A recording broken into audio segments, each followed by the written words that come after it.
नमस्कार दोस्तों, कैसे हैं आप लोग। उम्मीद करता हूं कि सभी लोग स्वस्थ होंगे और मस्त होंगे। स्वागत करता हूं आपका गौतम सीटेट क्लासेस में। तो मित्रों, आज का जो वीडियो है, आज की जो क्लास है, बहुत ही ज़्यादा इन्फॉर्मेटिव क्लास है आपके लिए। बहुत बहुत बहुत ये समझ लीजिए कि आप इसका ही इंतजार कर रहे थे, जो वीडियो मैं आज आपको बना के दे रहा हूँ। अगर आपने मेरी कल की वीडियो देखी होगी तो उसमें थोड़ा सा मैंने आपको मोटिवेट करने की कोशिश की थी और एक बात बताई थी कि भाई डमरू बजाते रहिए। तो मुझे लगता है, पहले मैंने कहा था कि भाई आप जितना डमरू बजा रहे हो उसको थोड़ा सा कम कीजिए, लेकिन मुझे लगता है जो शंकर भगवान है उन्होंने ना एक ही दिन में आपकी प्रार्थना सुन ली और डमरू को उतना ही बजाते रहिए जितना पहले बज रहा था। आप सोच रहे होगे अब ये डमरू क्या भला है। जो लोग इस चीज़ जानना चाहते हैं वो कल वाला वीडियो देखो, इसका लिंक मिल जाएगा आपको इसी वीडियो में। फिलहाल हम वीडियो की बात करते हैं दोस्तों। तो जो वीडियो है हमारा वो डीएसएसबी की वैकेंसीज़ के ऊपर है। डीएसएसबी ने वैकेंसीज आउट कर दी हैं। किसकी आउट की हैं?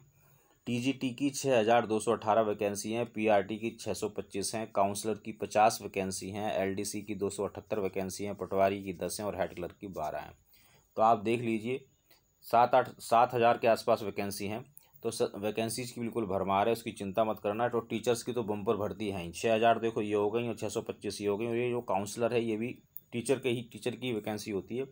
ये जो काउंसलर है ये अभी नई वैकेंसी क्रिएट हुई है और पहली बार इसकी जो है वैकेंसी, मतलब पहली बार एडवर्टाइजमेंट निकला हुआ है। इसके बारे में एक अलग से वीडियो बना के डालूंगा। ये बहुत अच्छा कोर्स है। अगर आप इसको कर लेते हो तो आप पीआरटी भी बन सकते हो, टीजीटी भी बन सकते हो और पीजीटी भी बन सकते हो। इतना अच्छा कोर्स है, इसके अलग से एक वीडियो बना के डालूंगा। फिलहाल जो अब वैकेंसीज आई हैं हम उसकी थोड़ी सी चर्चा कर लेते हैं।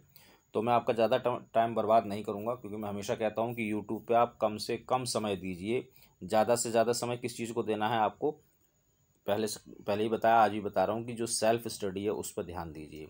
कम से कम यूट्यूब को सिर्फ आप एक मार्गदर्शक के रूप में लीजिए कि भाई आपका एक रास्ता आपको बता दिया। जैसे अभी आप जो मेरा वीडियो देख रहे हैं तो इसमें मैंने आपको बता दिया कि वैकेंसी निकली हुई है। अब बाकी काम आपका है, कैसे भरना है, कौन से सब्जेक्ट हैं, क्या चीज़ें, डिटेल्ड जो स्टडी करनी है वो आपने खुद करनी है। एक ओवरऑल जो व्यू है वो मैं आपको दे देता हूँ, वैकेंसी का नोटिफिकेशन दिखा देता हूँ और थोड़ी सी चीज़ें आपको समझा देता हूँ, बाकी आपके लिए होगा। तो चलिए मैं सीधा आपको उसी नोटिफिकेशन पे ले चलता हूँ जो डीएसएसबी ने निकाला हुआ है। तो देखिए दोस्तों, ये एक नोटिफिकेशन आज, यानी कि आज तो नहीं, कल आया था 12 तारीख को, 12/5 को। आज तो 13 हो गई जब मैं ये वीडियो डाल रहा हूँ। अच्छा, मेरा वीडियो थोड़ा सा लेट ही आता है, हालांकि कुछ लोग तो कल ही लग गए होंगे। उन्होंने जैसे ही नोटिफिकेशन आया 22 पेज का, पूरी की पूरी जो पीडीएफ है वो आपके डिजिटल पे आपको दिखाई होगी और आपके 2 से 4 घंटे बर्बाद किए होंगे और आप बड़े ध्यान से उसको देख रहे होंगे। तो वो आपका, मैं ये समझता हूँ कि वो आपका समय बर्बाद करने वाली ही बात है, क्योंकि जो टीचर आपको बता रहा है डिटेल में यहाँ पर सारी चीज़ों से, नहीं पता आपके क्या सब्जेक्ट है, आपका क्या कॉम्बिनेशन, क्या चीज़ें, ये सिर्फ आप ही जानते हैं। इसलिए आप खुद इसको स्टडी करो। आपको यूट्यूब के माध्यम से पता चल गया ना कि वैकेंसी निकल गई, तो बस आप खुद से देखो कैसे भरना है, क्या करना है, ये सब चीज़ें खुद सीखो। सेल्फ स्टडी करनी सीखो, खुद से काम करने सीखो, अपने ऊपर डिपेंड होना सीखो। नौकरी तभी लगेगी। कोई टीचर, कोई यूट्यूब, कोई इंस्टीट्यूट, कोचिंग इंस्टीट्यूट आपकी नौकरी नहीं लगा सकता। ये बात मैं बार बार कहता हूँ। अपने ऊपर विश्वास बनाओ, खुद से स्टडी करना सीखो। यूट्यूब को सिर्फ मार्गदर्शक के रूप में लो, 1 से 2 घंटे, ज़्यादा, इससे ज़्यादा नहीं। चलिए खैर, हम अब वैकेंसी की बात करेंगे। देखिए, ये डीएसएसबी ने एक नोटिफिकेशन निकाला है, एडवर्टाइजमेंट है ये, 2021 का दूसरा एडवर्टाइजमेंट है। ऑनलाइन एप्लीकेशन ले रहे हैं ये। तारीख है आपकी 25 मई से लेकर 24 जून तक ली जाएगी और ऑनलाइन ही सबमिट होंगे, इसके अलावा और कोई तरीका नहीं है। अब हम वैकेंसी देख लेते हैं कि आखिर वैकेंसी है किस चीज़ की। तो जैसा कि आपने थंबनेल में भी देख लिया होगा, सबसे ज़्यादा जो वैकेंसी हैं वो हैं किसकी वैकेंसी हैं, वो टीचर्स की वैकेंसी हैं। ये मैं आपको दिखा देता हूँ। सबसे पहले टीजीटी की बात करें तो टीजीटी हिंदी, मेल और फीमेल की अलग अलग वैकेंसी हैं, बहुत सारी वैकेंसी हैं। ये सारा रिजर्वेशन दे रखा है, इसको आप डिटेल में देखना। कैसे देखोगे? नोटिफिकेशन जाओ पर, सबसे पहले तो साइट पे जाओ। देखिए, कोई भी वैकेंसी निकलती है, कोई भी जो डिपार्टमेंट है उसकी एक ऑफिशियल साइट होती है। डीएसएसबी की भी है, देखो ये रही। यहाँ पे जाइए, इस पीडीएफ को डाउनलोड कीजिए और ध्यान से पढ़िए। अब आपको पता चल जाएगा, मेरे चैनल के माध्यम से या जो अन्य चैनल के माध्यम से आपको पता चल गया होगा। फिर आप अपने हिसाब से देखिए। कई बच्चे कहेंगे सर मेरा तो ये कॉम्बिनेशन है, मेरा होगा या नहीं होगा। अरे उसमें सब कुछ लिखा हुआ है भाई, उसको देखो। मान लो मैंने कह दिया हाँ होगा, लेकिन वहाँ नहीं हुआ क्योंकि आपने पढ़ा नहीं ध्यान से। मुझे तो या तो हाँ कहना है या ना कहना है, मेरे पे कोई फ़र्क नहीं पड़ेगा। लेकिन अगर आपने फॉर्म भर दिया और आपका फॉर्म गलत हो गया, बाद में आप अगर मान लो मुझे गाली भी दो, किसी यूट्यूब चैनल को गाली दो, उस पर क्या फ़र्क पड़ता है, लेकिन आपका तो टाइम बर्बाद हो जाएगा। आप पेपर नहीं दे पाएंगे। तो इसलिए खुद से पढ़ो। एक ओवरऑल जो व्यू है वो मैं आपको दे देता हूँ, इस चीज़ को समझ लो। इस साइट पे जाइए और सारी चीज़ों को देखना है आपको। फिलहाल मैं बता देता हूँ जो जो चीज़ें ज़रूरी हैं वो आपको मैं समझा देता हूँ। तो देखिए टीजीटी की वैकेंसी हैं, बहुत सारी वैकेंसी हैं, ऊपर भी मैंने ये चीज़ बताई थी। 551 जो वैकेंसी हैं वो फीमेल हिंदी की हैं, ये मेल की हैं, ये सारा कुछ लिखा हुआ है। तो इस पर हम इतना ज़्यादा चर्चा नहीं करेंगे। टोटल अगर देखा जाए तो हम लैंग्वेज देख लेते हैं। एक तो हिंदी की लैंग्वेज है, नेचुरल साइंस है, मैथमेटिक्स है, सोशल साइंस है, और एक बंगाली। एक ही पोस्ट निकली है, घबराना मत बिल्कुल भी, एक पोस्ट है, क्योंकि आपको तो एक ही चाहिए। आप मेहनत कीजिए। सारी की सारी जो ग्रेड पे हैं वो 4600 का ग्रेड पे है। 4600 के ग्रेड पे का मतलब है कि लगते ही आपको कम से कम 60-65 हज़ार रुपये के आसपास मिलेंगे। तो भाई ये 60-65 हज़ार का नाम सुन के आप बिल्कुल तैयार हो जाइए कि हाँ भाई तैयारी करनी है, पहली बात। अच्छा, दूसरी जो वैकेंसी है उनको देखेंगे तो वो जो वैकेंसी हैं असिस्टेंट टीचर प्राइमरी, दिल्ली सरकार ने निकाली हैं। 4200 का ग्रेड पे है, यानी कि लगभग 55 हज़ार रुपये आपको लगते ही मिलेंगे, और 434 वैकेंसी हैं। इसके अलावा असिस्टेंट टीचर नर्सरी, जिन लोगों ने नर्सरी वाला कोर्स किया हुआ है वो वैकेंसी निकली हैं, और वो 74 वैकेंसी हैं। इसके अलावा असिस्टेंट टीचर प्राइमरी की ही वैकेंसी हैं, ये न्यू दिल्ली म्यूनसिपल कॉरपोरेशन की एनडीएमसी ने निकाली हैं, आपकी 120 वैकेंसी हैं। तो अगर नर्सरी वाली की बात करें तो इसको सिर्फ वही लोग कर सकते हैं जिन्होंने नर्सरी किया हुआ है या बीएड नर्सरी किया हुआ है। बाकी ये जो असिस्टेंट टीचर है और ये असिस्टेंट टीचर, ये दोनों एक ही तरह की वैकेंसी हैं, डिपार्टमेंट अलग अलग हैं। ये दिल्ली सरकार के हैं, ये एनडीएमसी की हैं। तो आप इन दोनों को भर सकते हैं, कोई प्रॉब्लम वाली बात नहीं है। इसके अलावा ये तो टीचिंग की वैकेंसी थी। साथ में देखिए एलडीसी और ये काउंसलर की एक पोस्ट है, ये भी निकली हुई है, पहली बार निकली है, 50 पोस्ट हैं। इसके अलावा जैसे जैसे ज़रूरत होगी डिपार्टमेंट को, मैंने बताया कि इस कोर्स को अगर आप कर लेते हैं तो आप टीजीटी, पीजीटी, पीआरटी सब कुछ बन सकते हैं। इस पर एक मैं अलग से वीडियो बनाऊंगा, डाल दूंगा, आप लोग देख लेना। इसको अगर आप टीचिंग की बात अगर हम छोड़ें तो इसके अलावा देखिए एलडीसी की वैकेंसी है आपके पास, हेड क्लर्क की वैकेंसी है, और पटवारी की वैकेंसी है। जरूरी नहीं है कि टीचर ही बनो, अगर आप ये सब भी बन जाते हो, एलडीसी बन जाते हो, या आप पटवारी बन जाते हो, या हेड क्लर्क बन जाते हो, तब भी आप सरकारी नौकरी माने जाएंगे। तो इनको भी भरो अगर आप इसके लिए एलिजिबल हैं तो ज़रूर भरिए। अब थोड़ा सा और बात कर लेते हैं। वैकेंसी मैंने आपको बता दी कौन कौन सी हैं, अब थोड़ी सी क्वालिफिकेशन वगैरह देख लेते हैं। तो चलिए स्टार्ट करते हैं। देखिए दोस्तों, मैं आपसे एक चीज़ बार बार कह रहा हूँ। क्या चीज़ बार बार कह रहा हूँ? कि जो वैकेंसी वाली बात है और वैकेंसी के साथ जो आपकी क्वालिफिकेशन वाली बात है, जैसे आप चलो हम यहाँ पे बात करते हैं हिंदी फीमेल की, वैकेंसी वगैरह सारी चीज़ें लिखी हुई हैं। अब इसमें क्वालिफिकेशन है, क्या क्वालिफिकेशन है? देखिए 1 2 3, तीन तरह की इन्होंने क्वालिफिकेशन दे रखी है। अब आपने कौन सी कर रखी है आप ही जानते हो। तो भाई इसको डिटेल में पढ़ो। एक जो ओवरव्यू है मैं बता देता हूँ कि भाई कम से कम 45% मार्क्स आपके होने चाहिए। देखिए BA honours in one of the modern language, कोई वो वाली लैंग्वेज जिसमें आप आपके 2 सब्जेक्ट भरोगे, टीजीटी में 2 सब्जेक्ट का कॉम्बिनेशन बैठेगा, तो उसमें से एक सब्जेक्ट आपका क्या हिंदी होना चाहिए। तो उसमें आपने बीए किया हुआ हो, है ना। इलेक्टिव सब्जेक्ट होना चाहिए from recognise university having 45% marks, aggregate with 1 additional language और 1 सब्जेक्ट और डिग्री लेवल, ये है। दूसरी ये आपकी एलिजिबिलिटी है, तो आप ये हो या आप ये हो या आप ये हो। आप सोच रहे हो यार ये पूरी बात तो बता नहीं रहा, मैं बार बार कह रहा हूँ, मैं इस चीज़ को समझा सकता हूँ आपको, ऐसा नहीं कि मैं समझा नहीं सकता, लेकिन अब मैं दो लैंग्वेज होंगी मैं उसका एग्जाम्पल ले लूँगा, पता नहीं वो आपकी है या नहीं है। तो इसलिए आप लैंग्वेज खुद देखो, लैंग्वेज उसमें लिखी हुई है। पूरा का पूरा जो एडवर्टाइजमेंट है मैं आपको भेज दूंगा, उसमें कोई इशू नहीं है, आप मुझे व्हाट्सअप पे ले सकते हैं। अच्छा, इसके अलावा ये तो चलो हो गई आपकी हिंदी की बात। हिंदी के बाद है आपका जो सब्जेक्ट है वो है आपका, देखते हैं, नेचुरल साइंस। तो भाई ये नेचुरल साइंस में भी थोड़ा सा बता देता हूँ।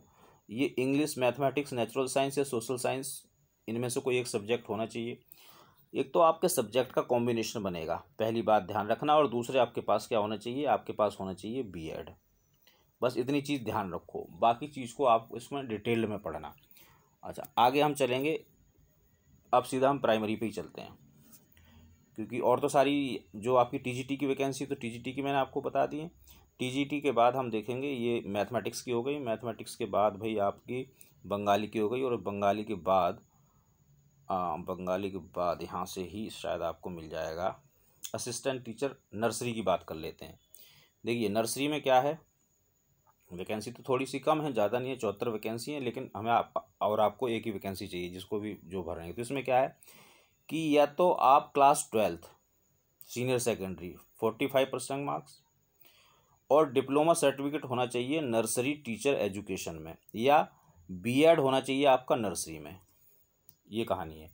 इसमें आपको क्या चाहिए, इसमें आपको सीटेट नहीं चाहिए, जबकि टीजीटी में आपको सीटेट चाहिए। कौन से वाला? सेकंड।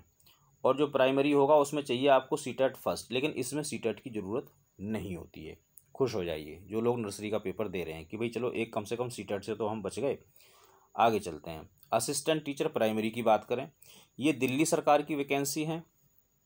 बहुत सारी वैकेंसी है, मेरे हिसाब से तो बहुत सारी हैं भाई, 434 वैकेंसी है। इसके लिए क्या क्या चाहिए, इसकी थोड़ी आप क्वालिफिकेशन देख लीजिए।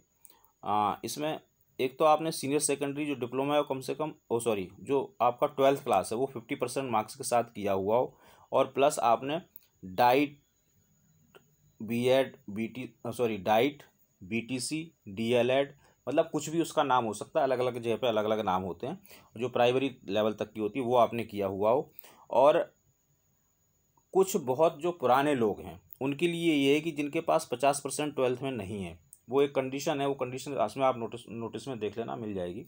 उनकी कंडीशन ये है कि अगर उन्होंने 12th में उनके 45% हैं, मतलब 50% से कम है, लेकिन उन्होंने बीए कर रखा है, तो वो लोग भी अप्लाई कर सकते हैं।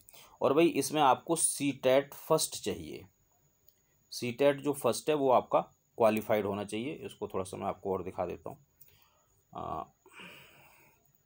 ये देखिए कि जो सीटेट है आपका फर्स्ट, जो सीटेट है इसमें इन्होंने क्लैरिफाई नहीं किया, इन्होंने सिर्फ सीटेट लिखा हुआ है, लेकिन मैं आपको बताता हूँ कि इसमें सीटेट फर्स्ट चाहिए। और वो जो मैं बात बता रहा था कि graduation and 2 year diploma in elementary education, तो ये जो ग्रेजुएशन वाली बात है ये उन लोगों के लिए है जिनके 12th में 50% मार्क्स नहीं है। इतनी चीज़ को समझ लो। तो एक तो ये आप क्वालिफिकेशन देख लेना। इसके अलावा और चलते हैं थोड़ा सा। देखिए एज लिमिट की बात अगर मैं करूं तो जो मैं वैसे ही बता देता हूं, पूरा नोटिस अगर मैं पढ़ने लगा तो आप समझ लीजिए कि कम से कम 2 घंटे मुझे भी लग जाएंगे, फिर मेरे में और लोगों को कोई फ़र्क नहीं होगा। मुझे आपके 2 घंटे नहीं चाहिए। जो टीजीटी का भर रहे हैं उनके लिए 32 साल, जो पीआरटी का भर रहे हैं उनके लिए 30 साल, ये एज है। अब इसमें जो रिलैक्सेशन होता है एज पर गवर्नमेंट रूल्स वो लागू रहेगा। जैसे कि जो एससी उनको 5 साल का मिलता है, एसटी को 5 साल का मिलता है, ओबीसी को 3 साल का मिलता है, एक्स सर्विसमैन को उनकी सर्विस के हिसाब से ये मिलता है, और जो फिजिकल हैंडीकैप है उनके हिसाब से मिलता है, जो कॉन्ट्रैक्ट पर जो लोग काम कर चुके हैं उनको इसके हिसाब से मिलता है। वो सब इसमें लिखा हुआ है। डिटेल में आराम से तसल्ली से पढ़िए, इसके बाद फॉर्म भरिए। अभी तो कई दिन है, आज तो 12-13 तारीख ही हुई है, 13 तारीख है आज।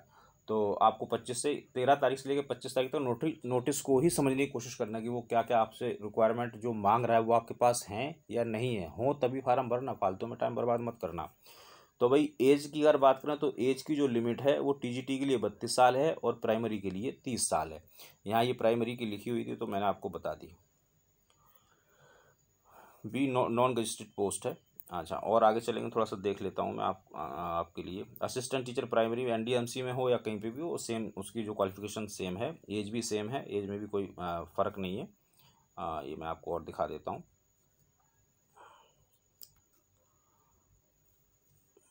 कहाँ गया? हाँ, ये 30 साल, इसकी भी एज 30 साल है। बाकी अगर पटवारी की बात करें, ये Delhi urban shelter improvement board DUSIB में ये पटवारी की जो वैकेंसी निकली हुई है, तो ये ज़्यादा तो नहीं, 10 वैकेंसी है। इसके लिए ग्रेजुएशन होनी चाहिए, बाकी आप इसको देख लेंगे। अच्छा, और इसके अलावा कुछ चीज़ें मैं बता देता हूँ। जैसे फ़ीस की बात बता देता हूँ, तो इसमें आपको जो फ़ीस भरनी है वो 100 रुपये भरनी है, ज़्यादा नहीं भरनी। लेकिन जो लेडीज़ कैंडिडेट्स हैं, यानी कि जो लड़कियां भरेंगी, या जो किसी भी कैटेगरी से हैं, जैसे SC हैं, ST हैं, PWD, एक्स सर्विसमैन वगैरह हैं, ये फ्री भरेंगे, इनको कोई पैसे वैसे देने की ज़रूरत नहीं है। बाकी भाई कुछ चीज़ें होंगी, जैसे कि भाई SC का सर्टिफिकेट दिल्ली का है, OBC का दिल्ली का है, बाहर का ही क्या, ये सारी चीज़ें इसमें नोटिफिकेशन में लिखी हुई हैं। आप मुझसे ले लीजिए, व्हाट्सएप पर मैं आपको दे दूँगा, और आप उसको बिल्कुल ध्यान से पढ़ लीजिए। फिर भी कोई चीज़ समझ में ना आए तो पूछ लेना, तो मैं बता दूंगा। अदरवाइज देखिए 22 पेज का नोटिफिकेशन है, इसको पढ़ने में बहुत ज़्यादा टाइम लगने वाला है, तो उतना टाइम आप इस पर बर्बाद मत कीजिए, मैं तो यही कहूँगा। अच्छा, अब हम बात करते हैं किसकी, कि सिलेबस क्या होगा। तो भाई देखिए, सिलेबस जो बिल्कुल जर्नल सिलेबस होता है वो होगा। ए पार्ट में 200 नंबर का आपका पेपर होगा, तो 100 नंबर में तो ये जर्नल पार्ट का होगा, और बाकी का जो 100 नंबर है वो जो आपने डाइट में या बीएड में पढ़ा है वो आएगा। बहुत छोटा छोटा सा मैं आपको बता रहा हूँ, इससे ज़्यादा इसमें और कुछ है नहीं। पेपर संभावना वही है कि ऑनलाइन होगा, नेगेटिव मार्किंग होगी, उसमें कोई दो राय नहीं है। रिजर्वेशन का देखिए इसमें सारा कुछ लिखा हुआ है, इसको पढ़ना। मैं पूरा पढ़ूंगा तो 2 घंटे लगेंगे 100% समझाने में, तो वो उतना समय आपको बर्बाद नहीं करा, आप खुद से उसको पढ़िए। तो ये इसका नोटिफिकेशन था, शॉर्ट जो चीज़ें हैं वो मैंने आपको बता दी हैं सारी, इसमें सारी चीज़ें लिखी हुई हैं। ऐसी कोई चीज़ नहीं है कि भाई जो आप ऐसी कोई चीज़ हो। देखिए जो सर्टिफिकेट के लिए जो बीच बीच में जो मेमोरेंडम आए, जो इसमें अमेंडमेंट वगैरह हुए कि भाई दिल्ली का सर्टिफिकेट चलेगा या नहीं चलेगा, ओबीसी वगैरह का, वो सारे इसमें दे रखे हैं। इनको आप देखो, पढ़ो। देखिए मैं आपको छोटा छोटा दिखाता हूँ, सारी चीज़ें इसमें दे रखी हैं। ये भी दे रखा है, सिलेबस दे रखा है, पूरा सिलेबस दिया हुआ है। इसको देखिए, पढ़िए, फिर जब कुछ समझ में ना आए फिर पूछना। अभी तो क्योंकि मुझे पता ही नहीं कि आपको क्या समझ में आ रहा है क्या नहीं आ रहा है इसके बाद। तो ये सब चीज़ें आपको देखनी है। बाकी फिर भी कोई चीज़ समझ में ना आए तो आप कहाँ पूछोगे मुझसे? आप मुझसे पूछोगे मेरे व्हाट्सएप वाले नंबर पे, वहाँ मैं आपको बता दूंगा, उसमें कोई इशू वाली बात नहीं है। और देखिए दोस्तों, अब जब डीएसएसबी ने वैकेंसी निकाली हैं तो आप ये समझ लीजिए कि अब पेपर भी ये जैसे ही कभी भी जब भी इनको लगेगा ना स्थिति सामान्य हो गई, पेपर ले लेंगे। ये 1 महीने में भी पेपर ले सकते हैं, आप इस बात को ध्यान रखना। इसलिए बिल्कुल तैयारी में लग जाओ। बिल्कुल भी आप ये मत सोचिए कि भाई कोरोना है पेपर नहीं हो, पेपर होगा। अगर मैं अपनी बात करूं, वैसे मैं ये बहुत चीज़ कम बताता हूँ लेकिन फिर भी आपको बता देता हूँ, आपका पेपर या तो सितंबर में होगा या अक्टूबर में होगा। 99% तो यही है, बाकी 1% ऊपर नीचे हो जाए तो मैं कह नहीं सकता। इसलिए समय आपके पास है, लग जाओ बिल्कुल अच्छी तरह से, बिल्कुल भी ढील मत दो। दिल्ली में नौकरी लग जाओगी, वारे वारे न्यारे हो जाएंगे, ये बात आप मान लो। तो मित्रों, मैं तो आपसे यही कहूँगा कि बिल्कुल भी देर मत करना। ये सारे इसमें जो दे रखे हैं नोटिफिकेशन वगैरह, ये कास्ट सर्टिफिकेट से रिलेटेड चीज़ें हैं, तो इनको आप देख लेना। इसमें या मैं आपको ये प्रोवाइड करा दूंगा, इसमें कोई इशू वाली बात नहीं है। और बाकी मित्रों, एक छोटी सी बात मैं यही कहना चाहूँगा कि इस नोटिफिकेशन को आप अच्छे से पढ़िए। कोई चीज़ समझ में नहीं आती तो आप कमेंट करें, कमेंट करके पूछें। अगर वीडियो अच्छा लगता है तो उसको लाइक ज़रूर करें, सब्सक्राइब करें। और मैं आपको, मेरा प्रयास रहेगा कि मैं आपको रोज़ क्लास दूं, रोज़ कम से कम एक क्लास किसी टॉपिक पे आती रहे। बेसिक चीज़ इसमें आपको क्लियर कराऊंगा और बाकी सारी चीज़ें आपको खुद ही करनी है। कैसे पढ़ना है, कहाँ पढ़ना है, कितना पढ़ना है, ये सारी चीज़ें मैं आपको बता दूंगा। बाकी कोई प्रॉब्लम है तो इस नंबर पर आप मुझसे व्हाट्सअप के माध्यम से कॉन्टैक्ट कर सकते हैं। जितनी भी जानकारी संभव हो सकेगी वो मैं आप लोगों के लिए कलेक्ट करके आपको प्रोवाइड करा दूंगा। तो मित्रों, मिलेंगे अगली क्लास में, तब तक आप सभी लोग स्वस्थ रहें और मस्त रहें।